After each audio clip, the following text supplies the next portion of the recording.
All right, welcome again to Social Distillation, the submarine still of the internet, where we attempt to drop the bead and pour white lightning straight onto your brain. What are we talking about today, Samo?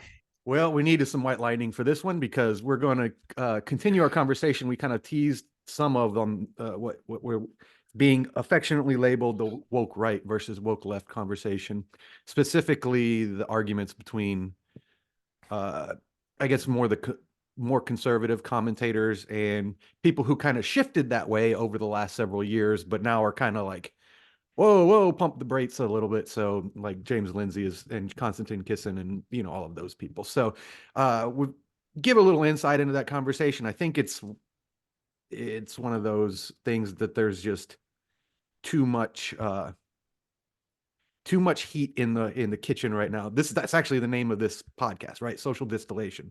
And if you go back to episode 1, we explain where distillation comes into it because one of the biggest parts of getting a good product when you're distilling spirits from the mash is getting the temperature right. If it's too hot, you're going to get a crappy product. If you don't get the heat up enough, you get no product. Hmm. So we'll touch on that. I wanted to talk a little bit about the old Lily Phillips thing that just happened the other day. Heath is going, ugh, but I think it actually plays into it because part of the critique of what they're calling the woke right is the neo-fascism element of that, using religious values as the base for that. Uh, and we'll expound on that. That's a very rough definition right now. And also we had something about, oh, I watched that Whitlock video Hmm. with the hit.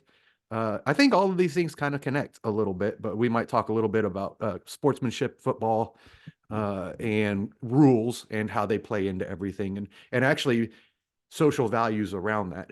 Hmm. This is something I've been thinking a lot about. And ISO said, "Good luck on your PhD," and all A's this semester. And I blended these two classes because this is I'm gonna get deeper into this when we read his comment here in a minute because he has a long comment that we can comment on, uh, which will lead us right into the woke right conversation. But I focused on two main themes in these two classes, and I got the highest score I've ever gotten with this woke teacher because she was just kind of blown away with it. Is trust, the idea of trust and what it entails for good or for bad, and also virtuous behavior. Hmm. And that's we can define those things. So there's a lot to talk about there. Let's start with the comment. Do you have it up? Yeah, about the suicidal toxic empathy. Yeah. And there's multiple parts to this comment. So All right. Um, I'm listening to you guys discuss the suicidal empathy, toxic empathy, and bad actors in academia, and it struck me that for some reason our moral compass morphed into rejecting agency and being reactive. That's the essence of victimhood, right? Feel empathy for me because I'm a victim. I'm only reacting. They hit me first, etc. We need to get back to Deus Vult, glory to the Emperor. We invaded you, so what? I hit you first because shut the fuck up, etc. Stop being ashamed of strength. In the name of God, bound down to my sword. We can't have it with moral relativism. The spirit is somewhat captured by Warhammer trailers that I've seen. Um, I'm not a big Warhammer nerd, although am playing. I don't know if you are isomorphic. My kids got me into Dark Tide, which is a lot of fun, although we haven't played it in a bit. Um, is that PC or what? I think I think it's available on console now, so we may be able to do some cross-platform play if you want to crush heretics. Um, it The Warhammer universe is interesting to me because as I understand it, it kind of started out as a joke and then got somewhat more serious, but it's still heavily ironic. And the first time I ever played anything in the Warhammer universe, it was Dawn of War, which is an RTS or an RTS game, very similar to StarCraft, Warcraft, that kind of style. And I first started playing it. And I texted a mutual friend of ours who is actually big into Warhammer and used to play the tabletop. And I said, when do I get to play the good guys? And he just laughed because there are no There are good no good guys in guys in that world. Warhammer. Yeah. Yeah. Yeah. And to me, that is one of the interesting things about it, but also where you can go too far in taking on the see, I think this leads into the woke as tactic idea because there are trappings of the humans of that world and some of the other races that are um worthwhile, that are positive, but overall it is a very dark place. Yeah, and so I made my son is familiar with the lore from all his YouTube watching and playing online games because the thing about the Roblox and Minecraft and all of that is they incorporate a lot of other worlds into their Mhm. world, and so he gets an array of a lot of that stuff. He spends too much time on it, but at the same time, it is kind of fun because he's getting a lot of nostalgia stuff for us. Like he'll bring up 80s video games and 90s video games because they're part of that world. But he brought up Warhammer and the Marines and I said, "Oh yeah, my Warhammer army because I played the actual tabletop where you paint the little figures and everything was a Chaos Marine army." And he goes, "Oh yeah," and I was like, "Yeah, Slanesh," and he goes, "Oh, Dad, I'm starting to second guess you." I was like, "Yeah, I know it's pretty evil pretty quick, but yeah, that's I mean sometimes you have to use these games to get those little bits of you out that are sitting there, but there's a healthy way to harness it. Just like tribalism, sports is a great way to harness it because we can argue about whether the Texans are better than the Cowboys and nobody gets hurt. It's because it's a game that we actually have no control over. So these are healthy ways to do that. And sometimes tabletop games and video games allow you to get that persona, take those little bits in your brain and put them to something and then cognitively offload it. So you don't have any of those desires in real life. And but yeah, what got us on Warhammer? As he isomorphic Oh yeah, yeah, used it yeah. as an analogy for stop being ashamed of strength. Yeah, Um, my comment connects to the second paragraph. okay. So keep on going, and if you've got nothing more to All right. vent on Back to that, the go ahead. comment. To expand on that thought, and I think Sam might have something interesting to say about it, juxtapose critical thinking and faith. We have gotten too used to glorifying critical thinking, but it's not all good. Critical thinking is the same as doubt. It's the killer of action. It's a state of constant indecision. It's the eternal standby for the sake of gathering more information. It's the paralysis by analysis psychologically. Now, the opposite of that is faith. Faith is action. It's the rejection of additional information, and more importantly, noise. It's risk taking. It's pure adrenaline from going into the dark cave. It's the bravery of Jon Snow pulling out his sword in the face of Bolton charge. It's this is where we hold them. This is where we fight. This is where they die of 300. We have had too much cultural critical thinking these past 20 years and too little faith.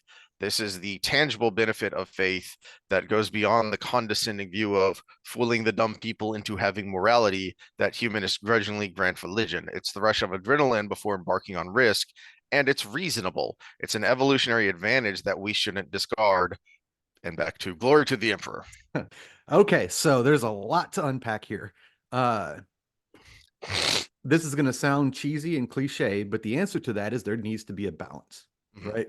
So you talked about Jon Snow in the face of the charge. Yeah, the charge was coming no matter what, and he was out there alone. That's different than using whether it's faith or emotion or empathy or whatever as your cause to go to war, but then going in without a battle plan, right? So empathy is we can call it an emotion. It is our emotion that is feeling other people's emotion, but it's still feeling, right?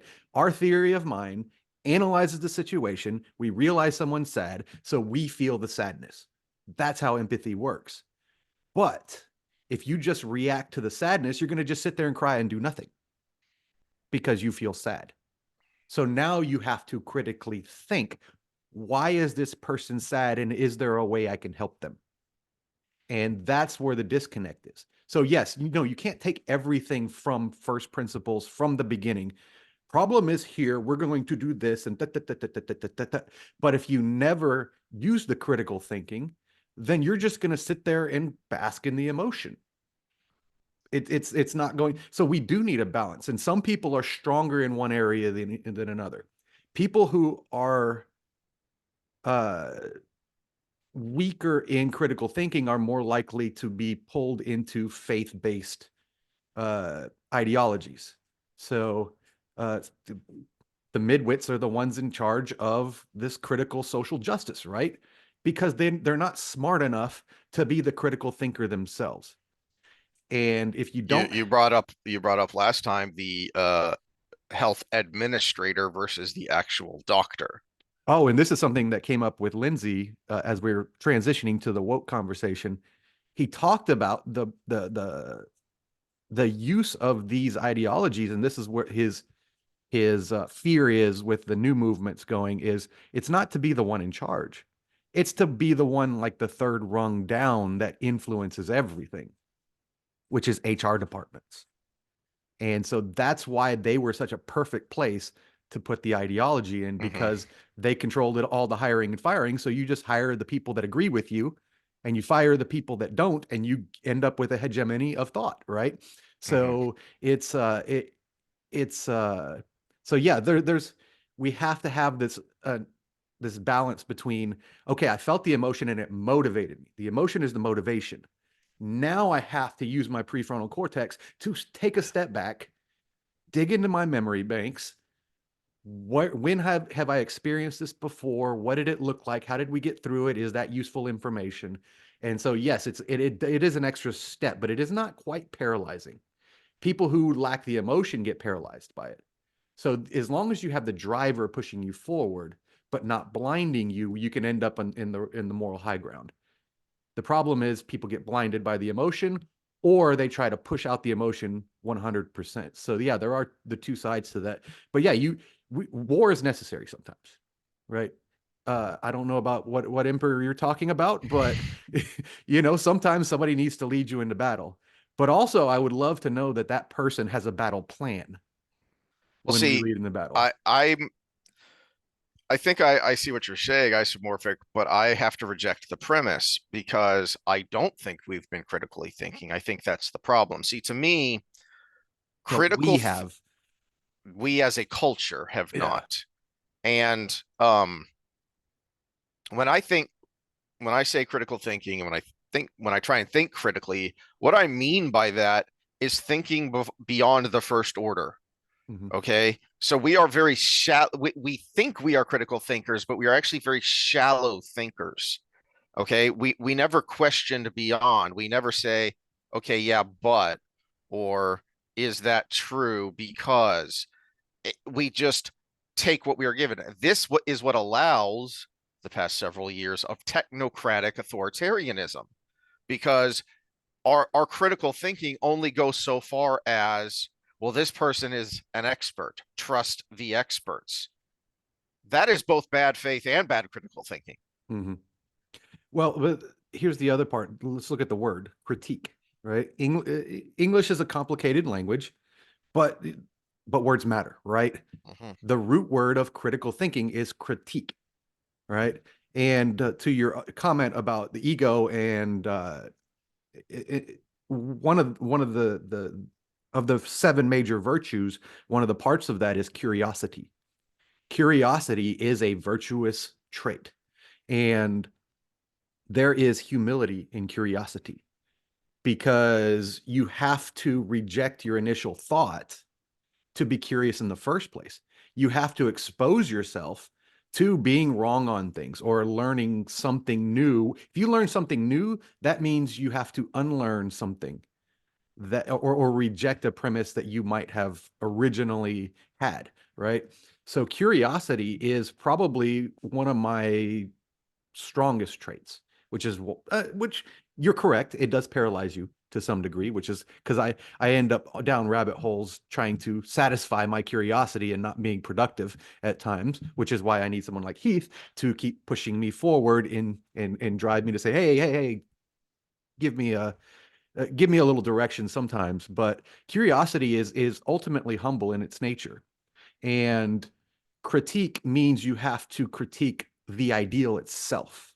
So to critically think, you have an emotion, it pushes you in a direction, but now you have to critique the direction itself and then how you're going to approach it. So if I always say, people say, oh, set a goal for XYZ in the gym, right? I want to be strong. Okay, so strong is the direction. Now I need to, okay, how do I set up my progressive overload system? How do I do this? Where are going to be the roadblocks along the way? Where might I have to make adjustments that I don't know are going to happen? How do I test this to make sure it's working? All of that stuff. So stronger is the direction. How we get to stronger is where the critical thinking comes in.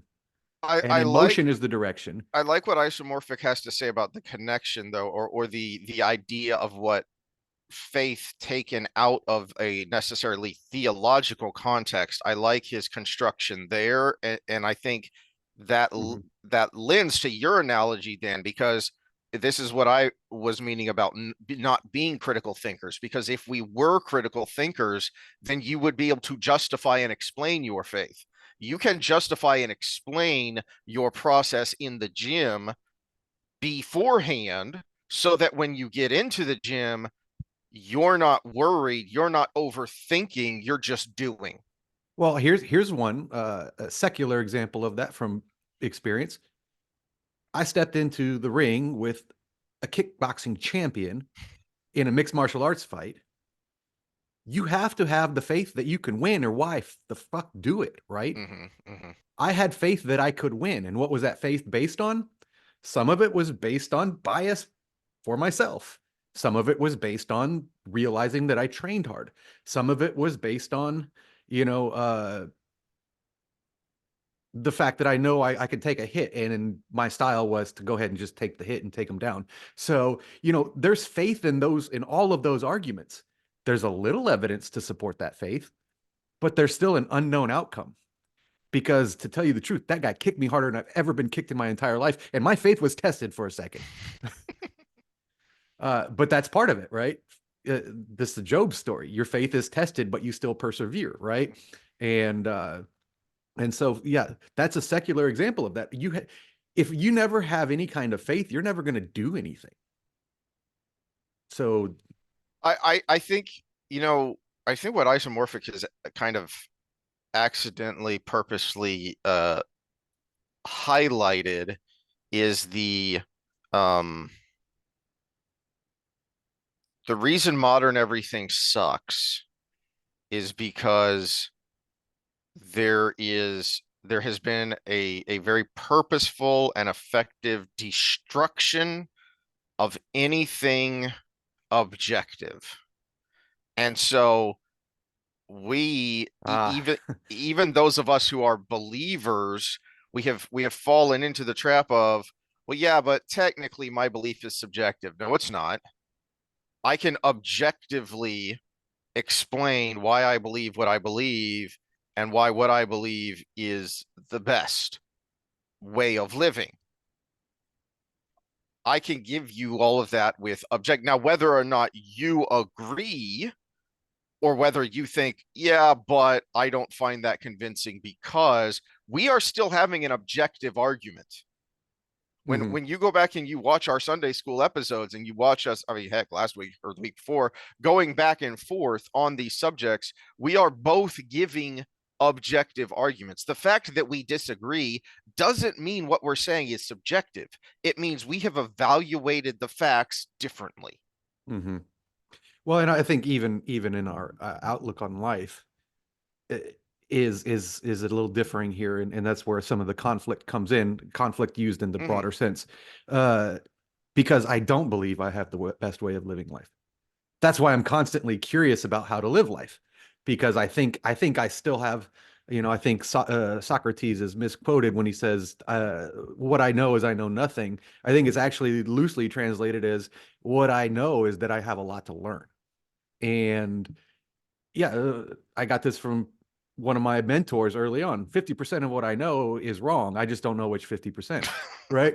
So that's that's the hard part of life is if you're not receptive to learning, you may still get through life, but at the same time, there is no optimal way to get through it. And if you're not always receptive to how you adapt to everything, then you're going to have that heuristic living till the day you die.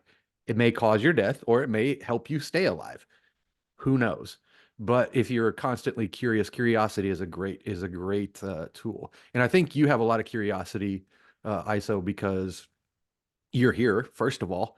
And second of all, you talk about low trust societies and you talk about this and that, but you're a pretty good, cool gym bro that likes to write and read books. If you didn't have any curiosity, you wouldn't write, because it's testing your ideas onto a piece of paper where other people can see, right? Mhm. And that's a good thing. Uh, but yeah, on the subject of trust, and I think there might be some uh, ideological language barrier here, because you brought up low trust society. Here's the perspective from a low trust society before. One of the keys, and this is why we do have a slight weakness in Western societies, one of the keys to a high trust society is a high ability and affinity for empathy, because you have to be able to read and feel other people's emotion in a high trust society for it to work, because you're ultimately putting a lot of your psychological well-being in the trust of others, and you're expecting them to do the same for you. And that leaves room open for the sociopaths and the Machiavellian types to take advantage of that. So it is about balance. We have to learn a little bit of it, and it does leave us open, but I think we're starting to do a better job of defending ourselves against it, which we'll get into with the woke right, because I have one counter argument to the woke rights argument. But Well, let's get into that since we keep dancing around it. And Mhm. I'm curious your thoughts on it. And you've probably listened to Lindsay talking about this more than I have. So can you kind of set the stage of what he's talking about that has created this kerfuffle? Yes, okay, so he he may kind of slightly resent re what's the word for regret. He might regret using the term woke right, though he did slightly do it on purpose because of the nature of tribalism, right? Hmm. So woke for the last however long, probably 10 years longer than we've been doing this thing, was associated with left, right? Hmm. Woke, they made the term because they were woke to the systems of oppression, right? Yes. And that's where he got well, that's why he used that term.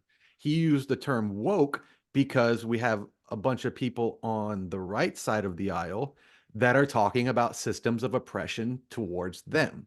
And so he used the term woke on purpose, even though it was incendiary, because that's what they're doing now. The system is against us. The deep state is against us. The education system is against us. We're the oppressed now. And so that's why he used the term woke. Now, right is the where he's like, maybe I could have done better there, because you have to define right. Hmm. Right. And it's that's where, I mean, this is exactly where the people on the right uh, were pissing off people like myself, who ascribe to being pretty liberal, classically liberal, what we call it. We're not left anymore, because left the building. You Left can't, the planet, man. It's yeah, kind of nutty. left, liberal and authoritarianism do not go together at all in any Jeez, way, shape, or form. what was And the the left has headline I saw become, the other day? It was, I don't remember if it was the US, the FDA in the US, or if it was the equivalent organization in Britain, finally putting out some statement that admitted, yes, trans men, women, however that works, cannot breastfeed. Oh, you think? Really? Thanks for that. okay, so when he used the term woke right, it is this group that identifies in this direction that are calling themselves the oppressed, and they're using shame as a tool to gain power so they can get the power back. So But he said it's probably more properly described as neo-fascists, new fascists. And but mhm. woke right kind of got the conversation going because it was incendiary because of the tribalism. The people on the right associate woke with left. And when you say you're woke, well, now you're calling them the other. Yeah. And And also, I think critically, pun intended, to his point, he's quoting and citing people on the right, people that you might call new right, who are openly saying we are using the techniques of CRT. mhm. They are openly saying we are using critical theory. Well, not only that, I mean, one of the things that got this really blown wide open was he took a section of Mein Kampf and changed out the plebs and the proles, you know, with the religious the nationalist Christian nationalists uh, wording, and basically just changed those things inside Mein Kampf, submitted it to a right wing publication, and they printed it and gave it praise, which is exactly what he did with feminist ideology and Mein Kampf. Mhm. So, but now the people on what are really defending the woke right are coming out and saying, "Oh, well, this is stupid. He changed the ideology itself." And I'm like, "No, you celebrated that when he did it with feminism. Mhm. You celebrated that because what he's referring to with woke right isn't a group of people, it is a methodology, because it is the same as the woke left, because it is using the oppressor oppressed system to justify all means to gain power back. And that's what he means by it. And I wish these people would get in a panel together and discuss that. I wish he was a little better on Twitter and not as reactionary uh, about it. Maybe he Mhm. could use a little more critical thinking in his life, right? Right. Well, this ties into what we were just talking about. What I was old man yelling at the cloud about, the connection between critical thinking and faith. The idea that you can justify what you believe because you have thought critically about it. And I think that's a big problem here is there are a lot of people who aren't able or don't recognize that.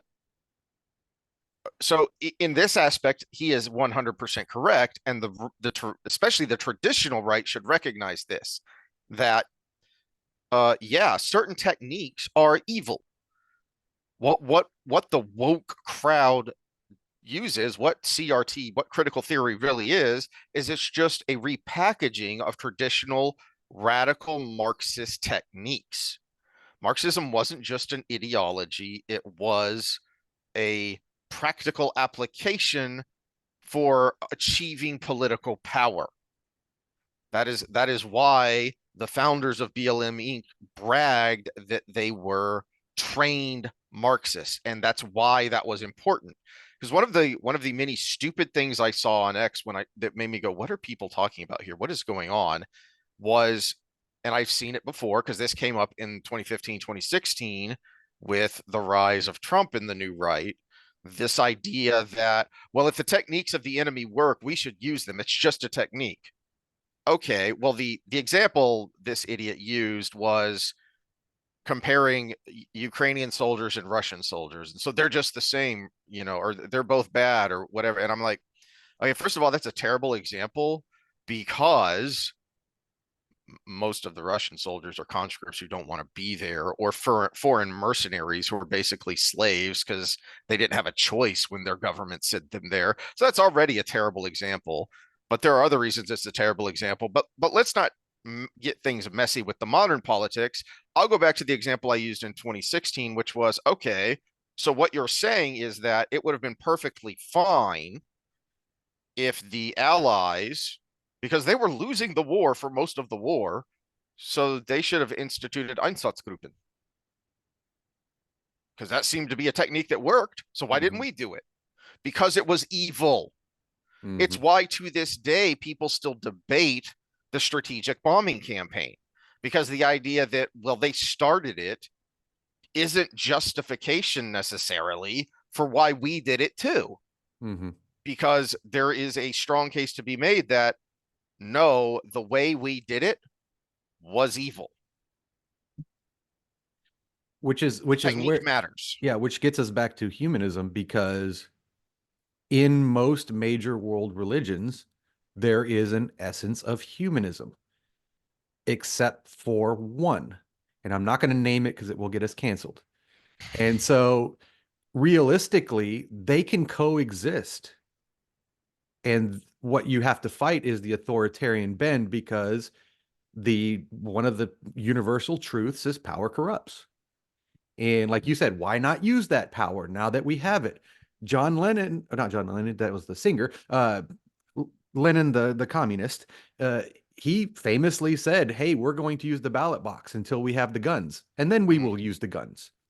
Gandhi himself confided in his people that we did the starving and the peace method because we didn't have the guns. If we had the guns, we would have used the guns. And it's just, So to go along with the Lenin quote, though, here, let's go ahead and keep getting canceled. There's a Stalin quote. I can't remember it exactly, but I'm well, because paraphrasing. he had the guns then. Exactly. Yeah. But I'm paraphrasing. He basically said, and the reason I'm laughing is because I'm not sure, but are they still counting votes in California? I don't know, but they might be. They've officially called all races. Okay. Yeah. So Stalin rather infamously said, the man casting the vote has no power. The man counting the vote has all the power. Mm-hmm. Yeah, and Huh. it is, this is where I I'm pretty sure the left does this on purpose. The left being the Democratic Party in this conversation right here. They do this on purpose because they want you questioning the elections. Because that way they can contest it when it's their time Mm-hmm. to win.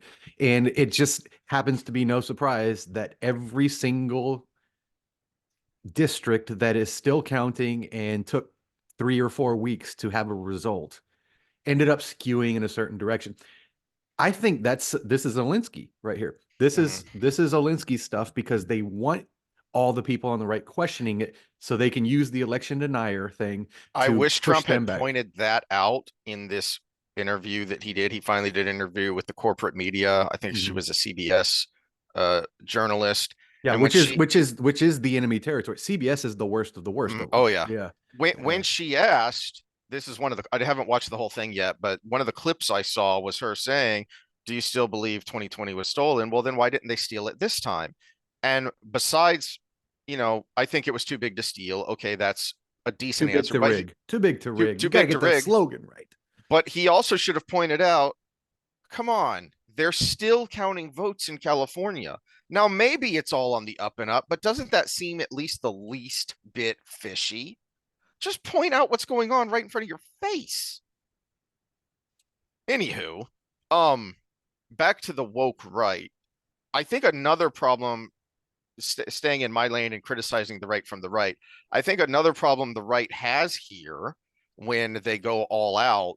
First of all, a problem they have is they're kind of making Lindsay's point for him when they lose their mind Mhm. and get into this, you're either with us or against us. It's an all or nothing. Much like, to me, the greatest example of this on the left is J.K. Rowling.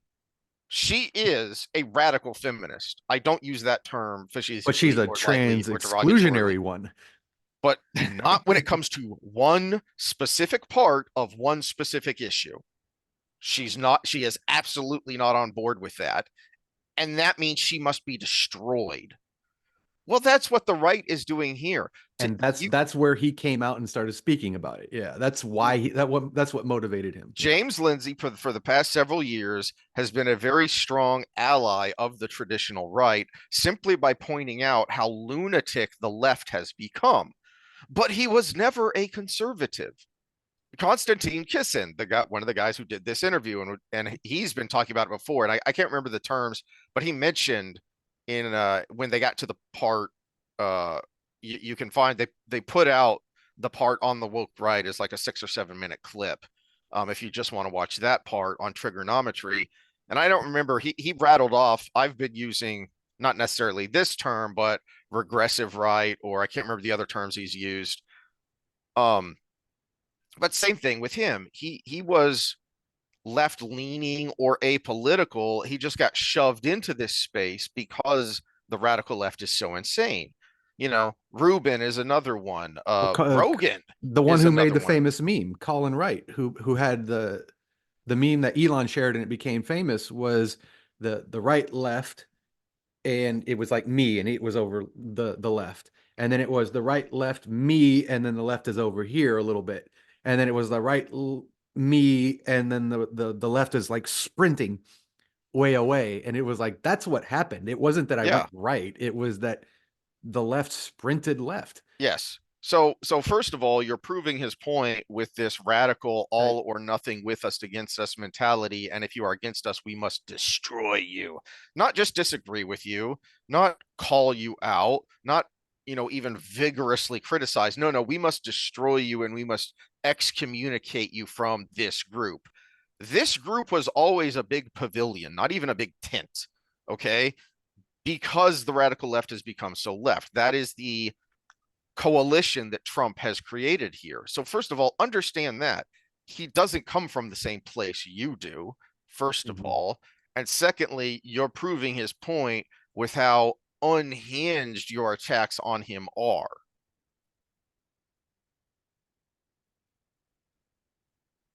It's dangerous. And That too. this, yeah, this is where I think I said it way back when we started this thing, but I think I made the comment to the extent of I am attacking the left because they're the danger right now, but I'm fully prepared to attack the right when they take power. Mm-hmm. And that's where I think a lot of us, I used to be considered center left, but you probably call me a right wing extremist now, but because I know what a boy and a girl are, but it's it's this group of people, and I'm center right as well, would be included in here, is uh what we were promised with this election, and this is where I have a silver lining to this, is an anti-authoritarian government for a little bit. Doge, that's what it's all about. You've got a former Democrat in Elon Musk. You've got a center right person in Vivek Ramaswamy that whose sole mission right now is to reduce the power of the government, Yes. to reduce the power of the administrative state through the pocketbook. Mm-hmm.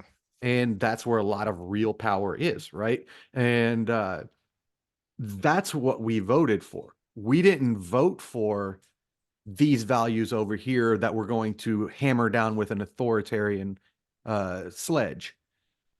But we also were voting against these values on the left that were being hammered down with an authoritarian sledge. So it's that American sweet spot of just enough government to keep things running, but not so much that they're in charge of our daily lives. And that's what we voted for. And what we're referring to as the woke right, the neo-fascists, are trying to use this momentum to gain power, authoritarian power, and they're just as corruptible as the other side. Now, they may have a few better values Mm-hmm. in the process, like saving, innocent babies and all that. Those are good things. But kernel of truth is one of the psychological traits to get other things involved, right? And to your point about the dangerousness of it's doubly dangerous because uh the the techniques matter. And I used an extreme example of Einsatzgruppen. For those of you who don't know what that is, those were the kill squads that went behind the army when they invaded the Soviet Union. And their whole purpose was to exterminate large groups of people. Okay. Well, the modern equivalent of that, the much nicer, softer version of that is the lawfare. Okay. Well, we don't want radicals on the other side with a chip on their shoulder and an axe to grind coming in and instituting their own lawfare.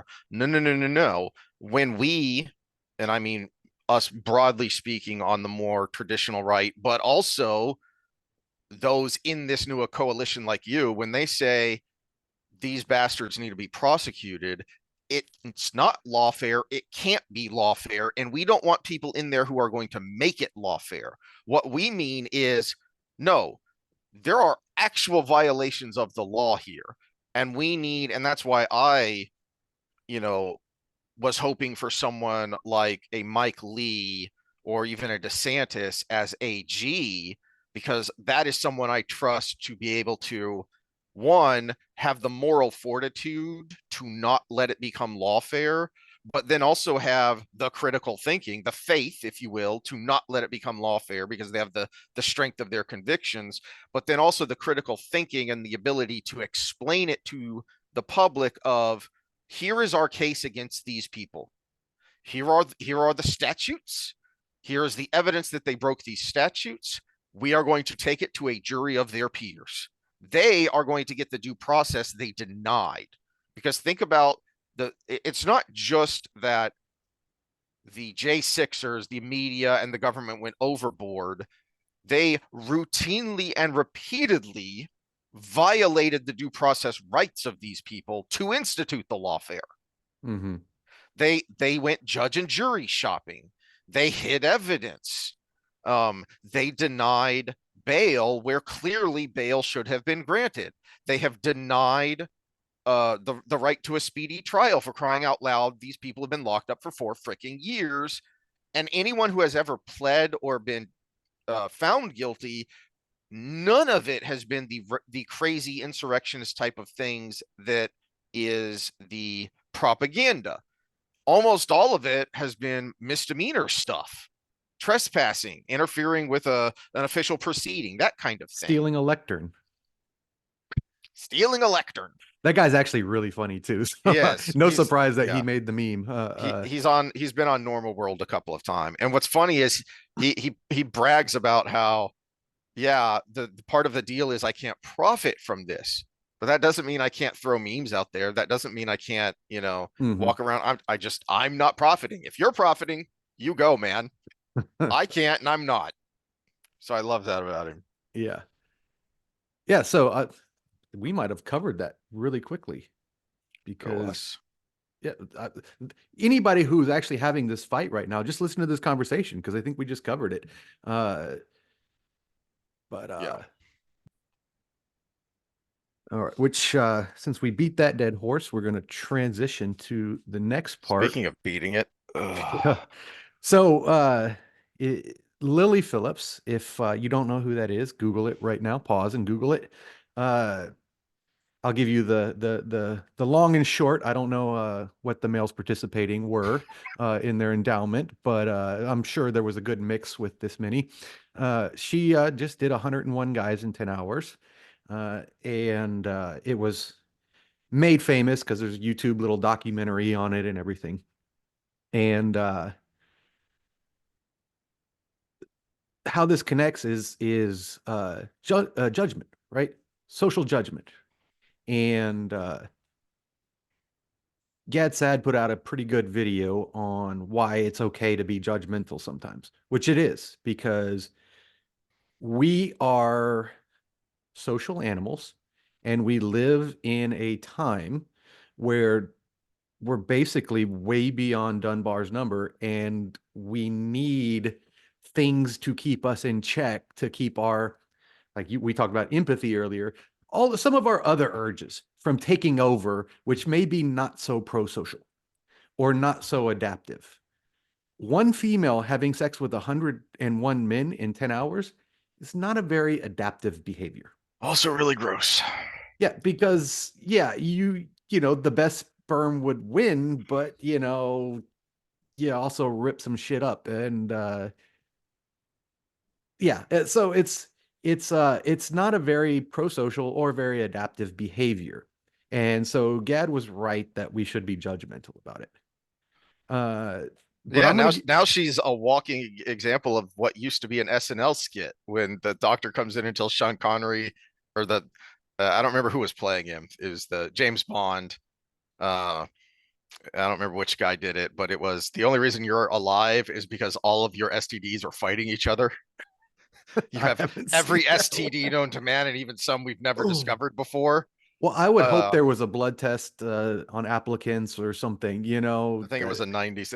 I don't know that there were because when I first heard about this story, it was I don't know if they were joking though of it, that she now has every STD known to man.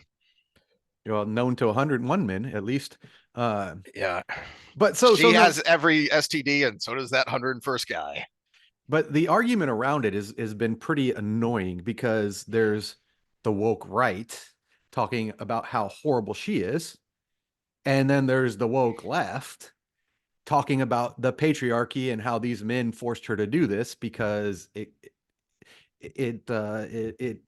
benefited her financially at the expense of her, but it's because men, with their money and stuff. So that's the problem with feminism now. It's like, give us these rights, does bad decision with these rights. It's your fault, men. That's kind of the bad. So there's Well, woke there's left also this and very large school of feminism that says sex work is work. That is their actual slogan. And then there are some really good feminists, like I'm drawing a blank on their names, that have been on Trigonometry, that have talked with Mary Peterson. Harrington. What's her name? I'm trying to remember the one specifically that talked about sex work because she actually has done a lot of research into actual sex workers. Mhm.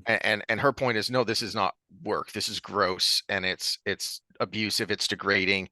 And she made the point that all of these radical feminists, there have been these numerous instances, famous or infamous, where some college babe will go and join a brothel for a while to write her dissertation.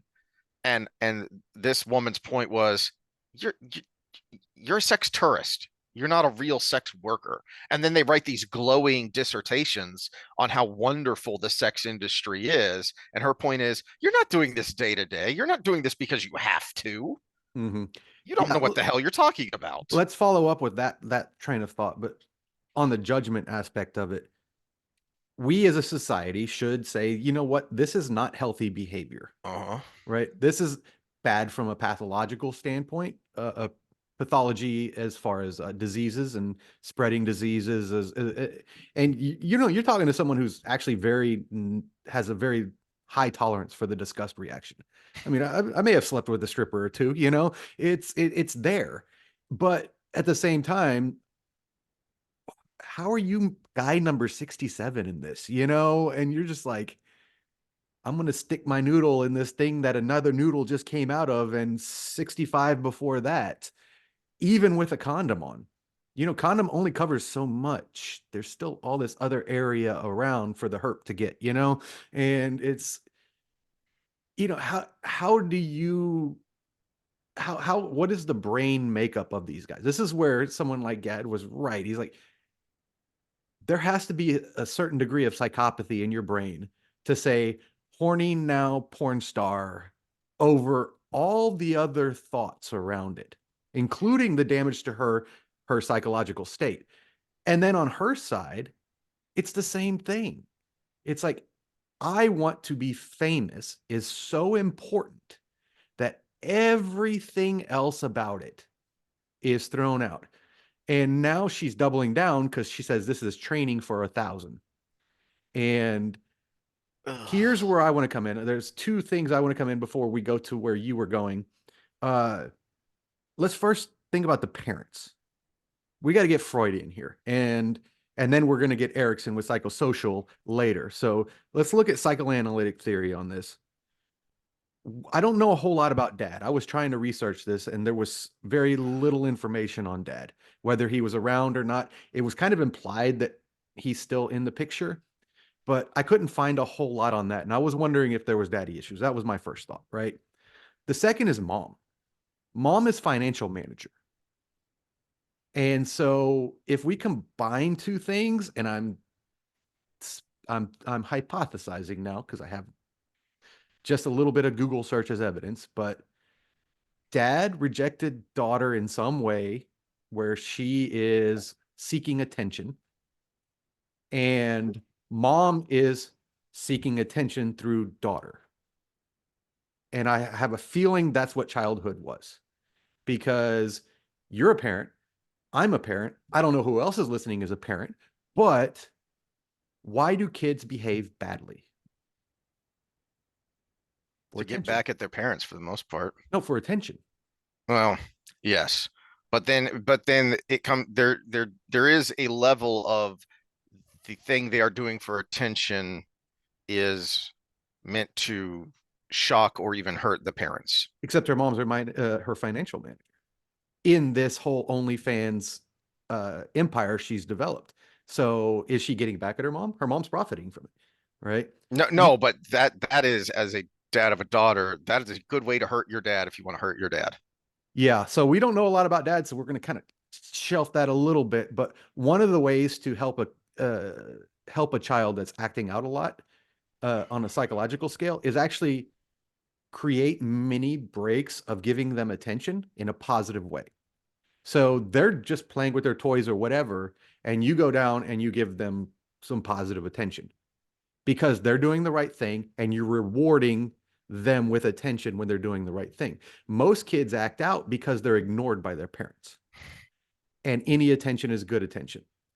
And what we've got here, and this is where the judgment comes into it from society, is we have to find a balance in saying that's wrong behavior to all the other women in the world without drawing too much attention to her.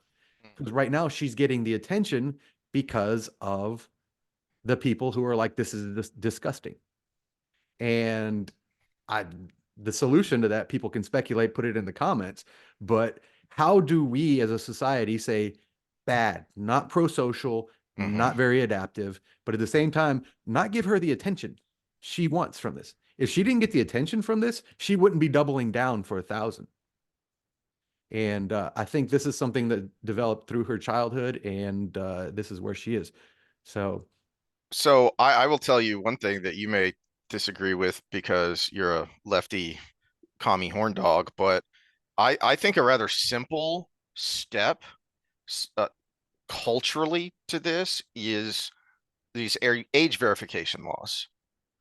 Because and this has always been a no-brainer to me that I didn't understand, and I think there's no good argument against is I cannot, when I was 16, walk in and pick up a Playboy and start leafing through it without mhm. getting chased out of the store by the clerk. Because no, that is you are clearly a 16-year-old and you must be an adult to buy that. But if I then go to my computer at home and go to playboy.com, I get my eye full. Yeah, Why? this is where the internet has changed the game. And the problem with the argument isn't that age verification is right. The argument the problem with the argument is that hackers exist, Mm-hmm. and we have authoritarian government agencies that exist as well that will take advantage of that model to basically surveil people.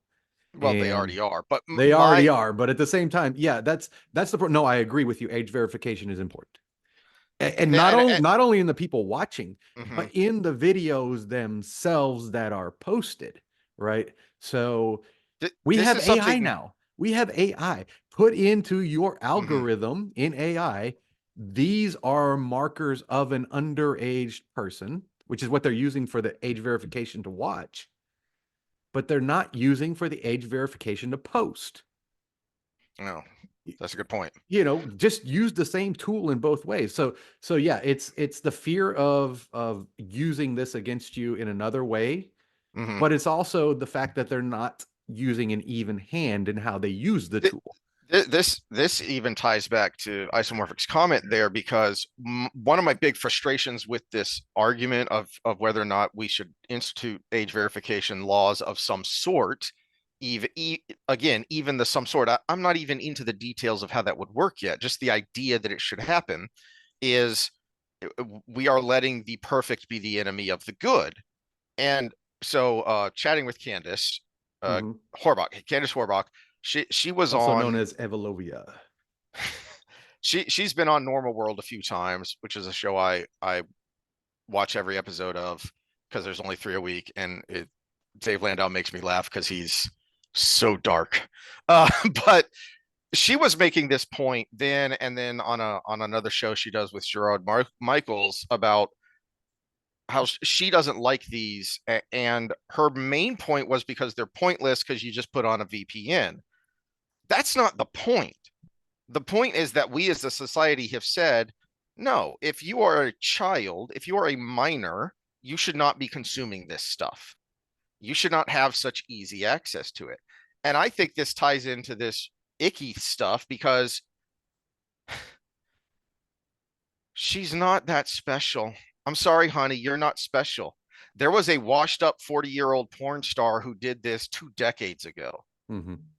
I think it was the Houston 500 and then the Houston 600 because Yeah, she kept that's why upping she's it. going for 1,000 because it would be a new record. Yeah, Exactly. yeah. Is someone already did this. You're not special. You're not that transgressive, but it is easier to put it out in the mainstream because the only Mhm. reason.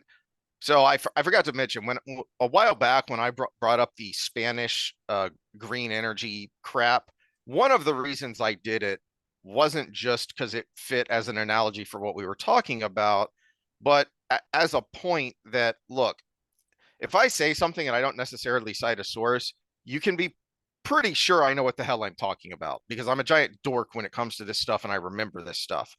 Okay, I know about the Houston 500 because it not because it was mainstream, but because it was a joke on who was it who did the Daily Show before Jon Stewart.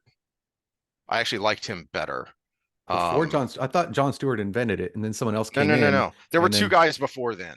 oh, Um, anyway, but one of the guys before then, because that's how old this story is, and it was a joke on that. So it wasn't mainstream.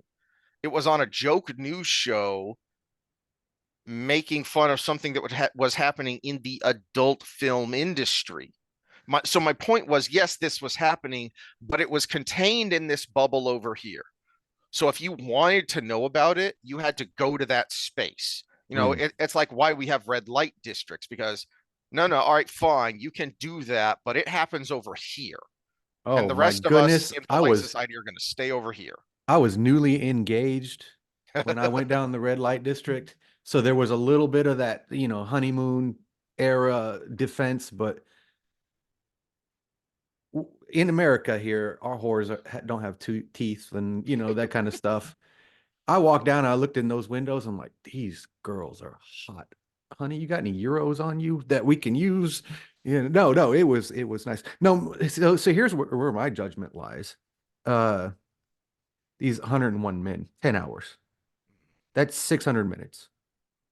That's 6 minutes a person. Mhm. Okay, so this is where I do have an ego. You ain't finishing me in 6 minutes, honey. Uh, this is 100 pathetic guys. Come on. They were averaging under 6 minutes because I think she said she took a break to have a sandwich at some point too. But yeah, yeah. Well, there's 101, so there's definitely under 6 minutes. I'm like, come on, guys. That thing's got to be like throwing a hot dog down a hallway at some point, and you're still finishing in less than 6 minutes. Good job. Way to represent. Well, I mean, that's a good point. Is that besides the fact that OnlyFans, which is where she got famous in the first place, exists and makes it easier to put this out on the mainstream, is it also the reason it exists is because we have so many betas. That Simp is the correct term. simp is the correct term. You're right. That This is actually a good conversation because you hear a lot in the evpsych community where everybody talks about slut shaming with women. It's like with men, it's simp shaming Mhm. because you're raising the cost of resources for little put out. And yeah, yeah. So slut shaming, the reason women slut shame other women is because you're lowering the sexual cost of male commitment. But simp shaming is raising the resource cost for female, it's almost like a sexuality. yin yang symbol. It's almost like Yeah. they're the same but different. Yeah, Huh. so women slut shame other women, men simp shame other men. Yeah, we've brought that up before. That's a good point to reiterate of that is how they are the same but different. And Yeah, you have but in him. this case, the men won out, which is where the feminists are right. The men won out because 101 guys got theirs for filling out an application. That was that was the requirement. Yeah, yeah. I don't want to know if they paid for this privilege or if it was just, she was making her money off of, They were the filming of it and what everything. I But would guess geez. before we transition to sports is they were probably members of her OnlyFans. Yeah, so they had paid money before, even though if they didn't pay Yeah, money they for were probably this. subscribers to this. Hmm. And then she put out a little, I don't know how OnlyFans works. Is if it's like regular social media, she put out a post, apply for this, Well, I assume send it's me a, something like Patreon, and so if you are a member, patrons for you get the stuff I follow, special you get. announcements and stuff. Yeah, Yeah. yeah. So there's probably something like that. And I'm not a member of OnlyFans because I'm against porn. I'm not a member of OnlyFans because I'm not going to give my money away like that. But I'm against simping. yeah, I'm against simping. But it's yeah, I'm assuming it was something like that. Probably send a dick pic in an application in a blood test or something. Something along. I hope there was a blood test. I had the blood test to fight. Okay, you should have a blood test to fuck. Okay, and she should have supplied one for every one of them too, because we could have had 100 guys that were clean get the herp. All at once. And it's that's unfortunate. But yeah, where was I going with that? I don't know. I don't know. Let's get I to know where I sports. was going, which is there how this segues into sports, kids sports. Uh-oh. No, it's not because we're Democrats. Haha. um, this is where the simps come from. Okay. I don't remember. I subjected my poor wife to a rant in the car the other day, and I don't even remember how it started, but it just kind of suddenly dawned on me that we talk a lot about youth sports here, but we talk about it from the individual aspect of the if you are a youngster or if you are a parent of youngsters in sports, this is why it isn't physically healthy for them to do what you're having them do. And baseball is probably the most egregious one, at least around here, but it's certainly not I, the I only would say one. soccer is probably more egregious. Really. Yeah, well, Okay. because they start them even younger. That's true. I mean, they have soccer tots, which is 18 months old. Oh, geez. Yeah, so these kids are learning how to walk while they're learning how to kick a ball. Hmm. And so I've dealt with so many gait issues in teenagers that started soccer way too soon. Mm. Okay. Well, I haven't seen it as much here, but I wouldn't be surprised because I do know that is a big thing. But it occurred to me from something she said that triggered this rant that corporally, collectively, culturally, there is a much bigger problem with how we conduct youth sports now, which is that because we, the parents, focus so much on getting your skills better and getting to the next level and winning and being individually great at your sport, it's Have your kid train like the pros. Yeah, yeah. we have completely forgotten why youth sports exists in the first place. The whole justification for why we spend public money on it in public schools is ostensibly because this teaches you life lessons. Well, we aren't teaching those lessons anymore if all we're focused on is, train those skills, get better, get to the next level. No, no. The whole point is supposed to be you need to learn to live life because a sports field is a good training ground for the real world where back to a point you brought up earlier is if we're arguing about the Texcans versus the Cowgirls, ultimately it doesn't matter who's right or wrong. Ultimately, it doesn't matter who ends up with the better season because it's just a game. Hmm. Same thing on the sports field. Okay. You got knocked down your first play in, you don't know how, in Pee Wee football, and you got pancaked. All right, well, you get up because there's another play. Get up, keep going. That's life. But then if you do end up losing, if you do end up being just a mediocre player, ultimately it didn't matter. Did you have fun? Did you get some exercise? Did you form some camaraderie with your teammates? That's what's supposed to matter. And it doesn't anymore. And it translates all the way up the line for why modern everything sucks, including sports. Yeah, this is a nuanced conversation because age matters in development, and I'm talking Uh-huh. psychologically as well as physically. Mm-hmm. So you spoke a lot physically about starting, or I even opened it with this on the soccer example. Physically starting too early, you mess up the development with their body, but also youth sports probably shouldn't start until they're close to adolescence, if not in adolescence, because what youth sports has that's different than play is officiating, it's coaching, Mm-hmm. it's that adult supervision. Kids need to play together unsupervised. And if you want to deep dive into this, just grab a Jonathan Haidt book. I don't even care which one. You will get some, right? You will get some of this. So yeah, this is one of the important things in developmental is kids actually learn life skills by negotiating with each other without an adult authoritarian figure looking over their shoulder. Right. Yeah, no, so you do want something there as a safety valve, like, some kid breaks an arm, there's someone close enough to, get them to the hospital. But on the other side is you can't have someone there looking over everybody to make sure nobody breaks an arm, because that's how kids develop in their social lives.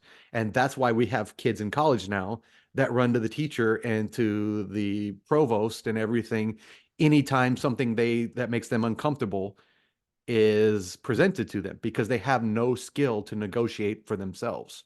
And so there's the physical development, there's that. But now going to we'll transition to the adolescent and above. You're correct. We need to be focusing on the things that help you be a better person versus the I'm just going to go to 10 hours of batting practice and, Yeah, that so yeah. I like that distinction of when you're in elementary school, sports should just be playing a game to have fun. Once you get to middle school, where you start to become an adolescent, and it's okay, well, now you got to learn how to be an adult because you're on your way physically to being an adult. Then we should start really instilling those lessons of these are why we play these games, not just because they're fun, but because they teach you something about life. It's like the parents that force their kids to walk too early. You have to crawl Mm-hmm, before you walk, or you're mm-hmm, mm-hmm. developmentally put behind. And I think the free play is the crawling before you walk in the organized situation. Okay. And this is why modern everything sucks when it comes to sports, because the kids that were trained this way, trained both physically and psychologically, as we've been talking about, then grow up to become today's athletes. And so it isn't an accident. It isn't surprising that they then say, well, of course, we don't want to hit in practice. Well, of course, we're seeing it now in at the college level in the US for college football of, well, it's just a business decision. Well, of course, it's all about the money. It used to be that the money was a byproduct or a reward for your hard work. Now it's become the focus. I do the hard work to get the payday, and then cha-ching, I'm done. Okay. Or I'm chasing the next payday. Mhm. There's no excellence for the sake of excellence. And then the reward is the paycheck you might get if you prove that excellence. Mhm. And That's why I like incentive-based contracts. yes, and there really should be uh to me the most logical way to deal with a lot of the issues in the NFL is to have a separate incentive structure that does not count to the salary cap. That's an interesting thought. Yeah. I mean, because that's the whole point of bounties is Oh no, it's because it's you're trying to hurt the well, okay, that may have been going on with the New Orleans case, and that may have gone on elsewhere, but generally what the bounties used to be is here's some cold hard cash that doesn't count to your salary because you made an attaboy play. It was an incentive for an attaboy play, you Hmm. know. Now this suddenly kind of coalesced for me with Coach Jason Brown talking to Jason Whitlock on his show Fearless about the Shair hit against Lawrence in the Jacksonville game.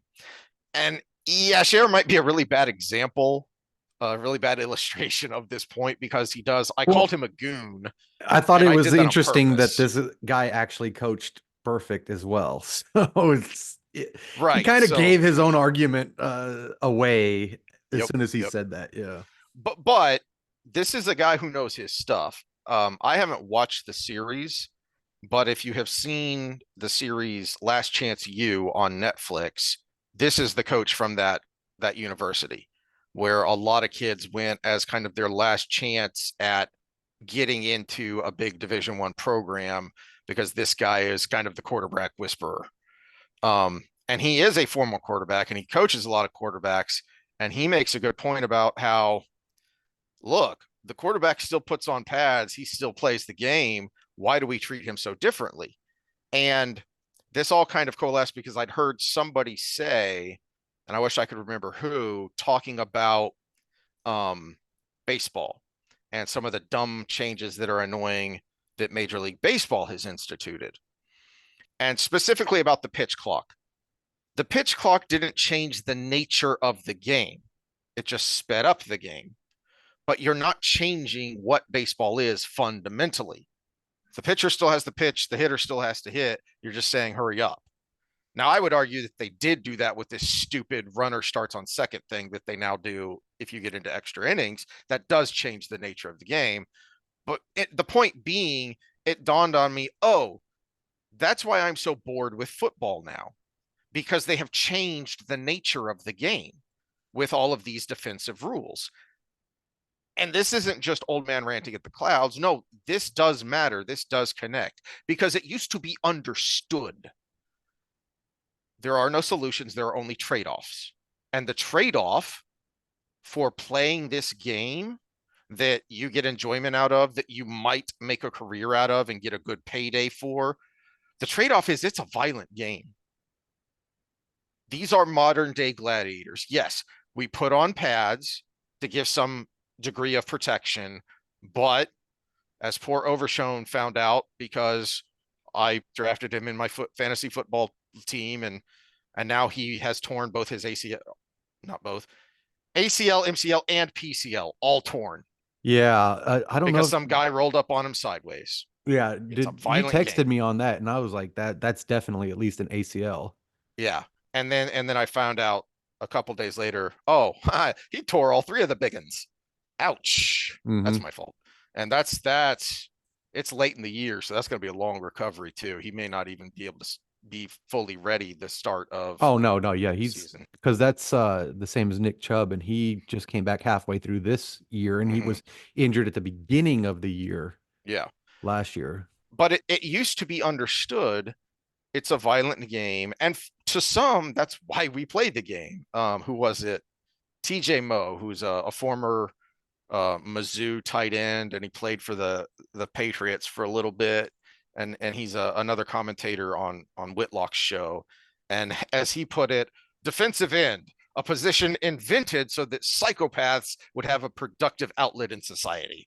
You know, some of us like the hitting, but to something you brought up when you're talking about playing Warhammer. It's there's an outlet there.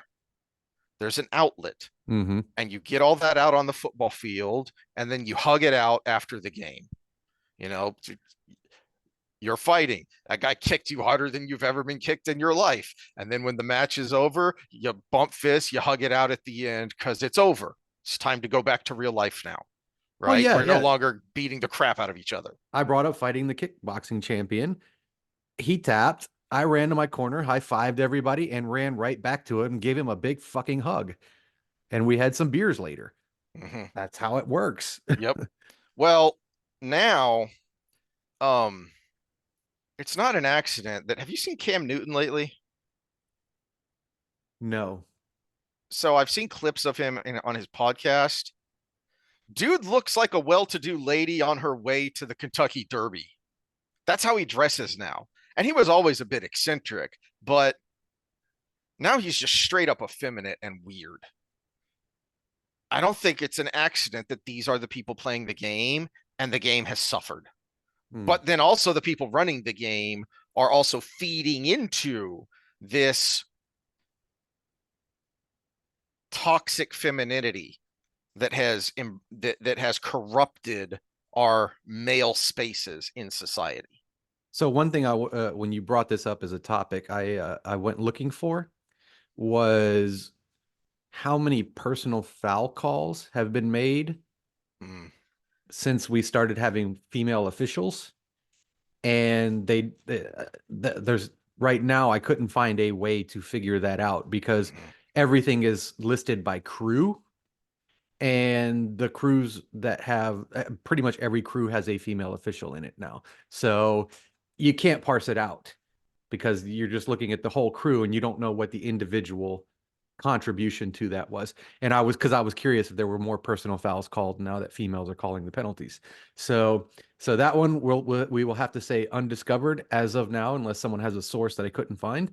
I'm sure there's got to be some officiating tracking that is outside of crew. But yeah, I would be curious to know that number because what you and I would call a personal foul is probably different than what our wives would call a personal foul, mm-hmm. right? Uh, but uh, but do you want to just show the clip from that? Yeah, because he makes some good points in there um, about not just that play in particular, but then the problem that the NFL has created for itself by continually trying to perfect something that is imperfectible. You are never going to make this game safe. Yeah, completely safe. Yeah. I brought you on to talk about the Trevor Lawrence hit. We chatted briefly last night. Your thoughts? You know, people were calling, and including myself, initially calling for a long suspension here for the Texans linebacker. What's your take? Which, as a Texans fan, Incredibly that didn't stop. short-sighted take. As a Texans fan, I actually was calling for a little bit too, because to me personally, it was a dirty hit. But we're going to get a alternate perspective here. By you, Jason. I'm surprised. Shannon hit me up, and Shannon was surprised in your take too. Shannon was like, "Can you believe Jason went this way?" I had a viral video go crazy. It's got 3 million views on Twitter because I simply said, "When are we going to start making quarterbacks part of the 22 players that wear pads on the football?" Set this precedent. It has set the defense up for failure. I'm a former quarterback. I've coached multiple quarterbacks in college and the NFL. This is not how you're supposed to play the game that we all signed up for. Make the quarterback part of the game. Take the slide out of football. You are in a no-win situation on defense, and the quarterback, just because we pay them more money, is protected by the conglomerate, by the corporate American sponsor, and by Roger Goodell. This is a bad look for football. It's only going to get worse unless we take the slide out and make him part of the game, because he slid way too late in what we call the point of no return, Jason. And that is what we use as a buzzword in coaching. You are sliding in the point of no return. You're 6'6", 240 pounds, Jason. Do you know how fast 6'6" creeps up on you when you slide? And that defender now is by the way, at the first down marker. Pause it a So second. what if he does an okie doke? All right, so he's about to make a good point about the unintended consequences of this stupid rule, but to the starting point is this is where it kind of hit me of, oh, they've changed the nature of the game. Is some of the protection rules make sense, not just for the quarterback, because they make sense in the context of this is a violent game and you want two gladiators going at it. Well, the same thing they say that you hear a referee in an MMA or a boxing match say, protect yourself, protect yourself. All right. If you still have the wherewithal to protect yourself, you're still fighting. Okay. So you can make the argument that when he's in the pocket and his eyes are downfield, the quarterback cannot protect himself. Same thing, even out of the pocket with a blindside hit. You know, the old Troy Polamalu blindside hit. They took that out because and the perfect hit, you know, that was yeah. Yeah. Because if I can't see it coming, I can't protect myself. Although it does make me wonder, since you don't hit in practice, do you even teach these kids how to protect themselves? I mean, I best knew how to protect myself because I wrestled. I didn't really learn it in football. The counter argument to that would be that the slide is protecting himself. The slide itself is protecting himself.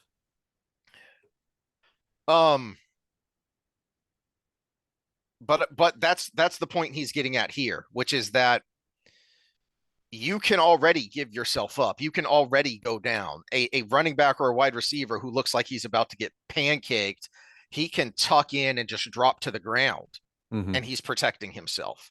The slide is particular to the quarterback, and it's because that's where I went into the rule book. Anybody can really, slide. Really? Anybody Any ball carrier can slide. Any ball carrier can slide. Does it work the same way of when you begin your slide? Yep. Okay. You can give yourself up, and if you do give yourself up, you're protected. The problem that he's pointing out is that it is practically impractical because of when you give yourself up, it is so late that, well, I've already begun my hit. Yeah, but the thing is, this is where, you know, I'm going to go ahead and we don't need to go further into that video because this is where I was really going in my mind with this was anybody could slide, anybody can take a knee. And the same rules apply as if the whistle was blown because I'm stood up or I got hit and I stumbled down, which is down by contact. The exact same rules apply for the slide as they do for the kneel, as they do for the whistle blowing for forward progress, as they do for me going down with a hit. If I go down with the hit and someone takes 2 steps and still hits me, that's a personal foul. So in this specific situation where he's calling it a bang bang play, we have the video of the guy taking 2 steps, putting his head down, putting his elbow out on purpose, which he had protected because he was wearing a metal elbow brace on it, and launching into the guy sliding. That's why I hate this situation as the argument, because he was obviously trying to hurt the guy, which, you know, some defenders will defend that as a strategy. Hey, we'll take the penalty now and we'll win the game. You know, but at the same time, I'm going to willingly, I know I'm about to get a pass interference call, but that's better than a touchdown. Exactly. Yeah. And so, yeah, we have a situation where it was an obvious target. Everybody like, oh, he wasn't even hitting the head. No, not with the other player's head, which is what you're thinking. But he did stick that elbow out. And anybody who's trained MMA knows that elbows suck when you get, you know, knocked in the jaw by it. And it looked like it made contact to his jaw. Yeah. It looked like it went under the helmet. Yeah, it definitely did. I mean, I was watching it in 4K at the time. I'm like, oh my God, we're going to get a suspension from that.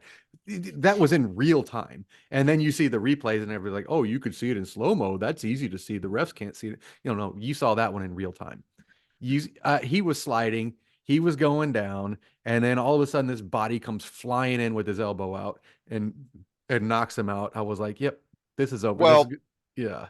To Coach Brown's point, when I rewatched it a couple times in full speed, and then they played the replays in real time, it did seem like the flag came in late.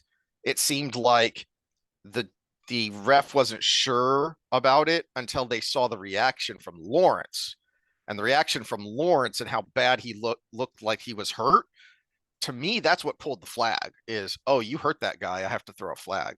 And that shouldn't be what the penalty is. It shouldn't be, because the point he's about to make that I thought was a really good point is one of the problems with the slide rule one of the many problems with it, besides the underlying, this is football, what are you doing, is that rule is going to be different depending on who's actually running the ball.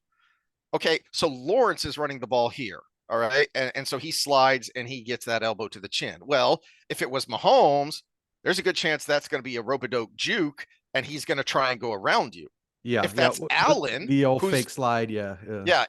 And so blame a little bit of that hit. Yeah, Shahir's dirty, but blame a little bit of that hit on someone like Mahomes. But then also if it's Allen, who's bigger than Shahir, literally, he might look like he's going to slide and then lower that shoulder and run you over if you're not ready for it. Yeah, and that's the problem. What we need to do is refine the rule, because you have to have some system for giving yourself up. Well, and but that's not just for your safety, but that's also in plays where you're trying to conserve time, right? So I'm trying to like the running backs. Oh, here's a great example. How many running backs have slid on the 1 yard line to not get in the end zone so that they can run down the clock at the end of a game when the other team is trying to let them score so they can get the ball back? So this is the other problem with the slide rule, though, and why I think Coach Brown is right that you just need to take it out, because there are already ways to give you up. But then something he doesn't say that I thought of was there are better ways to give yourself up and leave yourself protected. So anyone who's played baseball back in the old days knows if it's a close play at the plate, don't slide, because that catcher will knock your head off back when that was allowed. No, you better lower that shoulder, because if he's lowering his shoulder for that tag, that collision at the plate, you do not want to slide, because you're actually the most unprotected there. If Lawrence had gone head first and Shahir dives into him, yeah, that's going to hurt, but it's going to hurt your back, not your face, not your head, not your neck. So diving head first to give yourself up, you're actually better protected. But there's still the chance of a big collision. And the underlying premise of all of this is to make the game not safer, but safer looking. But also, I'm going to go into the nature of the rule. I was a defender. I was a linebacker. You know the nature of the rule. And okay, so let's give him the benefit of the doubt that he was too far into it with his momentum to stop. We just saw this the week after that hit. Tyrann Mathieu, who's known to be a hard hitter, pull up and flip over a quarterback, and he still made a little bit of contact, but the quarterback slid, and he purposefully tried not to launch himself into him, but he had complete momentum going into him. No penalty called, because that's all you have to do. Shahir could have flopped on top of him, and yeah, maybe there would have been a penalty called, maybe not, but there definitely wouldn't have been a 3-day suspension. But he went in. There's no way, with the way his elbow made contact and the way his eyes were pointing, that I do not think he was saying chin, elbow. I'm going to hit this guy. I'm going to knock his head off, and I'm going to make him pay for running the ball. And this is a mindset of a lot of linebackers. I'm going to make that guy pay with this hit. We were taught. Make him think twice the next time there's a lane to run. Yeah. He may not have been trying to hurt him, but he was trying to make him not want to do that thing again. And that is intent. That is where the suspension comes from. Whether there's a personal foul there or not, that could be the argument if he had tried to pull back, but he didn't. He doubled down and he went in to hurt. And I think we could have had some sideline justice and let him get swallowed up in the other side and see what that was a point you made when I first showed you that clip was, okay, well, if we're going to let him hit, then let him hit. And so I use the term goon very purposely on Shahir. For anyone who doesn't know, it's a hockey term. And there's oh gosh, who is it? Is Ashton Kutcher? No, Sean William Scott. There's a movie called Goon. And I think it's on Netflix. And that's what he is, which is the enforcer, which is you're not a great skills player, but you're a big dude and you know how to lay a hit. And that guy just took a cheap shot at our star forward. Go take him out. Well, even in MMA before, back in the dark days of MMA when I started, the rules weren't as clear in some areas, but you still followed them from a sportsmanship standpoint. You weren't poking in the eye. You weren't grabbing somebody's finger and pulling it back, fish hooking, all of those stupid things. So there was a sportsmanship to it. And I think from a fan psychological standpoint, we can use that social pressure of, hey, yeah, we want hard hits. We want all of these things, but we also want you to do it within the respectful confines of the sport. Mhm. And he was outside the confine of the sport. You want to change the rule? We can talk about that in the off season, but the rules are what they are right now. And if you go outside of that, your own team, everybody should say, you know what, you did the wrong thing. And that's where the pressure should come. Suspension is what it is. He's not going to learn his lesson from that. He's actually probably saying, hey, this is a nice little break before the playoffs. If we make it, because we only have a 2-game lead, but that's another story. But yeah, you don't, even in real fights, in street fights, you don't see guys kick each other in the nuts, because there's a little bit of a code to it. We have this code, and violence is violence, but at the same time, we still kind of adhere to something respectful. There's still, or at least should be, or hopefully is, a social compact. Mm-hmm.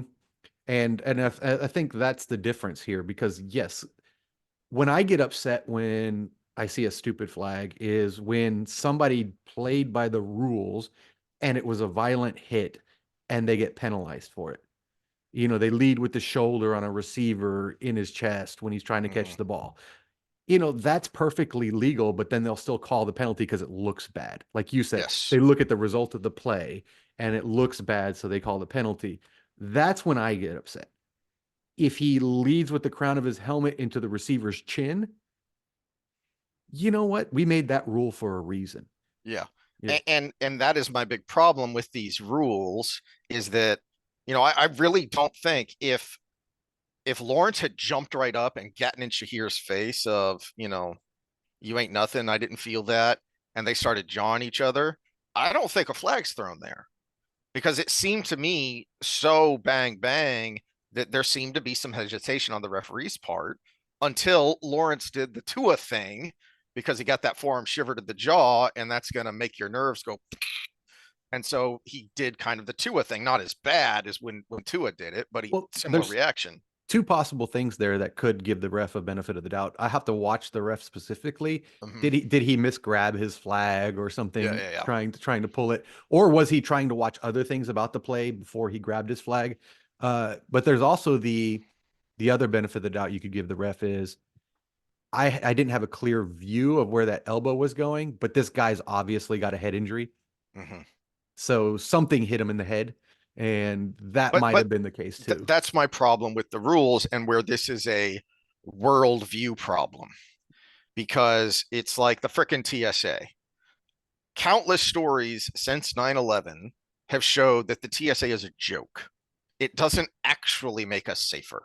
Any number of, whether it be third party or actual internal audits have shown that innumerable times stuff has gotten through that's not supposed to get through.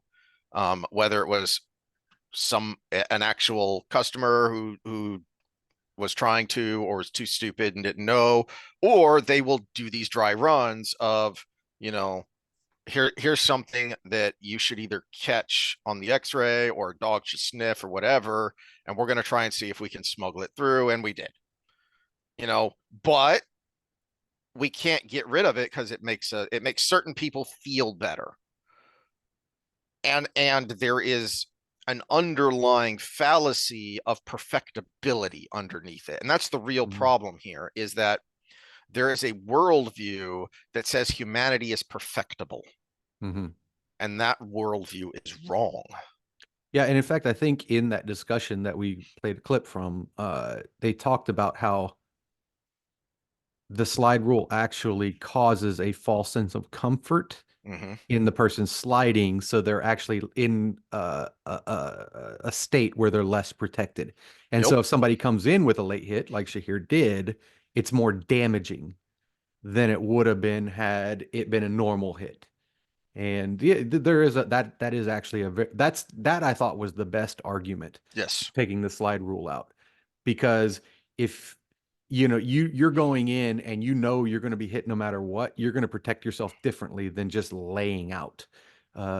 So yeah, The law of unintended consequences happens because if you think man is perfectible, and so I just have to tweak this thing and I'll get this positive outcome. No, because there are all of these negative to neutral or even positive variables that you aren't taking into account that's going to come out after you do this thing. And yeah, well, so this is one of the problems here, and they got to figure out a way to do this. Is you can give yourself up and be down. But in the NFL, if your knee touches the ground and nobody touches you, you're not down. So if I just drop to a knee or just drop down, let's say I flop in front of the guy in a turtle position to protect myself, that guy can still come in and hit me as hard as they can because I haven't been touched yet. mm-hmm. So there has to be some sort of avenue for being able to give yourself up and not be hit. And it does exist, and I think the rule is somewhat well, it does exist with the subjective. slide. No, but it exists elsewhere, and you'll see this like at the end of a game if somebody breaks loose for a run and all they needed was a first down so that they could run out the clock. They don't go for the end zone, then they go down and they tuck up into the fetal position. And very rarely do you see a defender actually hit them. They just go up and touch them. But they're still not down until they're touched. And you can have a malicious defender come in and just lay the shit out of you. That is where it is on the referee to come in with the whistle to blow it dead because that person has clearly given themselves up. Yeah. Well, if because if I'm turtled and someone spears me with their helmet in the middle of my back, that could be a broken back. Mm-hmm. Yeah. But yes, that can happen. But you have to understand that's part of the game. And it is, and you are actually creating worse outcomes by saying, oh, so we'll just have them slide instead. No, you've made the game worse and you're changing the fundamentals of the game. Right now, the game is run by people who fundamentally don't like the game. Well, so I think we could just tweak the rule, because what we don't have, and this is where you brought up Mahomes and Allen, which are infamous for the fake slide, which they should be penalized for. So here's two things. First of all, make a penalty for a fake slide and enforce it. I think there technically is a penalty for it, but they're never enforcing it. So penalize fake slides. And second of all, make a halo rule for the slide. If there's somebody within 5 yards of you, they can hit you. But if you're sliding in open space to give yourself up before you can get hit, there has to be a halo of, I think 5 yards is pretty reasonable, because that's 2 steps in a launch. Well, and that's what Coach Brown was talking about how late he slid is. I mean, Shahir was already coming up on him. I hate using this one as an example because he didn't slide very late. That was a pretty standard slide to me. No, to me, it seemed late. There were already too many defenders closing in on him. And I think it's the forearm that makes it dirty. Mm-hmm. I think Shahir was already launching himself. But I think it wasn't too, what makes it dirty. I think it wasn't too late to pull up was the thing. Again, to avoid the personal foul. See, but my point is, don't make more rules on top of a bad rule. That's the whole point of Doge, or at least what the point should be, is that we have made regulation on top of regulation on top of regulation, when instead we should have gone back to that first regulation we were trying to fix and say, this is unfixable and unnecessary. Let's get rid of it. Well, no, the thing is, we have to have an avenue for purposefully going down. And that's my point is, we already do. No, I'm saying where the whistle is blown immediately, where you don't have to be touched down. And so if you could take a knee, you could slide, whatever. If you do that purposefully with a halo around you, I think that solves the problem. Because then you can go down however you want. You could just drop to your side. You can put a knee down. You can slide. It doesn't matter, as long as we have this standard that makes everything permissible. That's the difference between just adding rules upon rules. We make the you give yourself up permissible, in this one parameter, and then anything goes within it. So that's different than let's say, okay, well, if it's 10 yards, then it's this. If it's 5 yards, it's this. If it's this, if there's an elbow involved, then we have this penalty. If there's a helmet involved, we have this penalty. Now it becomes super subjective. If I'm running in the middle of the field and I decide I want to just get the play down so we can get up and clock the ball or something, and I just drop to a knee and there's nobody around me, ref should blow the whistle immediately. I mean, whereas if I go down in a normal way, they're going to sit there and let the clock run until somebody comes up and touches me. We have to have an avenue for that. If this is going to be a thing, we have to have an other than that, then you have to be touchdown. There's no other. You either have one extreme or the other. I don't know. Before we finish yelling at the clouds here, I do have another thing connected to this, where football as an analogy for why everything sucks. I've been noticing this before and it's been annoying me. And then the Thursday night game last week in Detroit, it got brought up to the forefront because they pimped the Bye Bye Barry documentary because it's on Prime and they were in Detroit. And what that immediately made me think of was, I would argue, the greatest running back ever. And he never spiked the ball. He never did an end zone dance. All because when he was in high school, he did it once and his dad said, act like you've been there before. So every touchdown he ever scored, and there were a lot of them, he just tossed the ball to the ref and went back to his teammates. And now, every time someone does anything, they start running out and posing like they're looking for the camera and getting ready to do a WWE style promo. Two thoughts on that. First of all, some of these end zone dances are more choreographed than the actual plays. Yeah. I don't know how many times I see a motion and then someone move where they shouldn't, and I'm like, gosh, how many times did you practice that versus did you practice the touchdown dance if you were to score a touchdown? That just like cognitive load, we only have so much time in the day and you only have so much practice time, and you obviously did that with your teammates. So how much practice time did you spend on that? Maybe you would score more touchdowns if you would spend more time practicing getting to the end zone. There was a second part to that. Oh, okay. So here's the second part, because they do it on sacks or tackles behind the line and stuff too. If I was an offensive coordinator, I would spend practice time having my offense be ready for the celebration dance after a sack to be right back up to the line, no play even called, and snap the ball. I just wonder how feasible that is with the rules now for the ref having to set the ball. But if you don't sub, I think you can do it right away. Yeah, if you don't sub, that's what I'm saying. It is the default call, no substitutions, no nothing. Yeah. Everybody sees the guy dancing behind the line of scrimmage. You just run up to the line and you snap it like you're trying to clock the ball.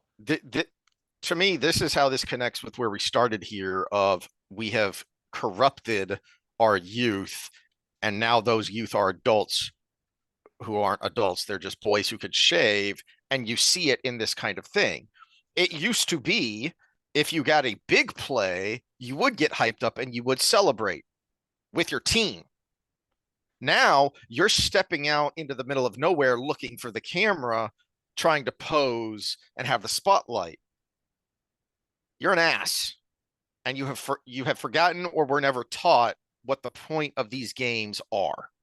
Because it used to be, you get a sack, you're not posing for the camera, you're jumping up and you're headbutting or you're forearm slap your teammates and say, did you see that? That was awesome. Now it's, where's the camera? Did you see me? I'm awesome. Yep. And again, if I was an OC, I would have my offense 100% prepared every time that say there's a sack. It's a negative play, right? Yeah. As soon as that guy starts dancing, everybody's back up to the line. Number one receiver, you're streaking, and I'm throwing it to you because it's a free play. And so you at least got the 5 yards, or you may end up with a touchdown. And that's what I would have my offense trained to do. And it's just, oh no, it's thinking outside the box. It's not the X's and O's. I'm like, yeah, but it's playing the game. if they're sitting there behind your line of scrimmage, then it's a penalty. You get a free play, go for the touchdown. Yeah, probably 1 out of 10 times you'll get the touchdown, but you at least 10 out of 10 times you get the 5 yards. Yep. All right, Well, we've yelled at the clouds enough today, I think. This is we covered some ground. And leave your comments, like, subscribe, send us to your friends. and we will see y'all Wednesday. Yeah, I'll still be around. We got the holidays coming up, so we may have a week or two off here at the end of the year. Okay, so maybe we'll do well, our Wednesdays have become mixed because we're Mhm. talking philosophy now, but Well, if you know, Isomorphic or Scott, if y'all have what questions that you want to or anybody new. or anybody new, comment on this episode or our last Wheel of Time episode. But uh what I kind of want to talk about that's in my epilogue notes here is the Dark One and the nature of evil, because we find out a lot about that in those sections in the end with Rand confronting the Dark One. That we find out a lot more about the nature of the Dark One in Robert Jordan's Wheel of Time world.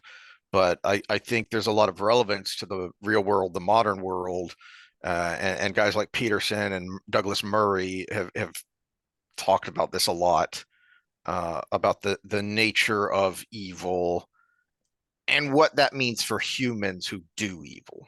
Hmm. And I think that connects today because, as I said, it's techniques can be evil, and we don't want to emulate those. But then there's also a question of doing the right thing for the wrong reasons, and what does that mean? Well, I mean, that's right into the discussion we just had about the hit. It wasn't that the hit happened that was the bad thing. It was the possible intent behind the hit. Mm. Yeah, yeah. All right. So Sounds good to if there me. are any Yeah. other Wheel of Time things, we'll go into that. And then once we get brain blocked or run out of things to ramble about, if we hit a wall before March, then we'll find something else to talk about on Well, Wednesdays maybe I'll until look the into this awfulness Warhammer comes out. thing. What Yeah, was it's kind of back in the news because Henry Cavill has been trying to get a Warhammer series going on, I think, Prime. Hmm. And there have been a lot of rumblings and rumors and back and forth about Prime Studios trying to make it woke. Hmm. And Henry Cavill making some public statements to the effect of, no, this will be true to the universe. All right. Well, we'll see how that goes. He's collecting power in his own right because of his popularity, realistically, which is well deserved. And yeah, we'll maybe get to that as well. So I guess we'll talk to you all later.